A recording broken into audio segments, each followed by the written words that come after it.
મોરબીના સનાળા ગામે તાંત્રિક વિધિના નામે ઠગાઈ આચરવામાં આવી હતી।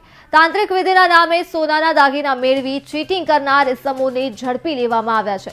તો છેતરપિંડી કરનાર સહિતના બંને ઇસમોને ઝડપી લઈને પોલીસે તપાસના ચક્રો હાલ ગતિમાન કર્યા। ડીવાયએસપી ઝાલાએ પત્રકાર પરિષદમાં સમગ્ર મામલે માહિતી આપી હતી।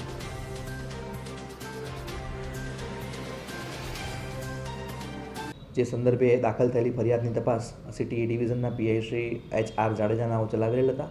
જે તપાસ દરમિયાન હાલના બંને આરોપી નિલેશ ગીરી ઉર્ફે નલિનગીરી મોતીગીરી ગોસાઈ તથા ચંદ્રસિંહ બટુક બાજાલા રહે બંને સખત સનાડા મોરબી નાઓને અટક કરી નામદાર કોર્ટમાં રજૂ કરી તેમના રિમાન્ડ મેળવવામાં આવેલ હતા।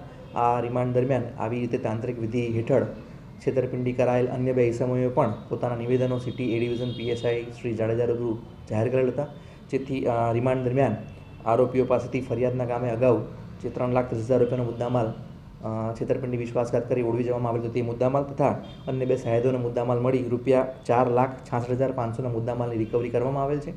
આપના માધ્યમથી હું નગરજનોને અપીલ કરું છું કે આ જે ઠગ ઇસમો છે તેઓએ તેમની સાથેથી પણ આવી છેતરપિંડી વિશ્વાસઘાત કરેલ હોય તો તેઓ city division PI Shri Jadeja તથા આઈઓ શ્રી HR જાડેજા રૂબરૂ જઈ પોતાનું નિવેદન જાહેર કરી ન્યાય મેળવી શકે છે।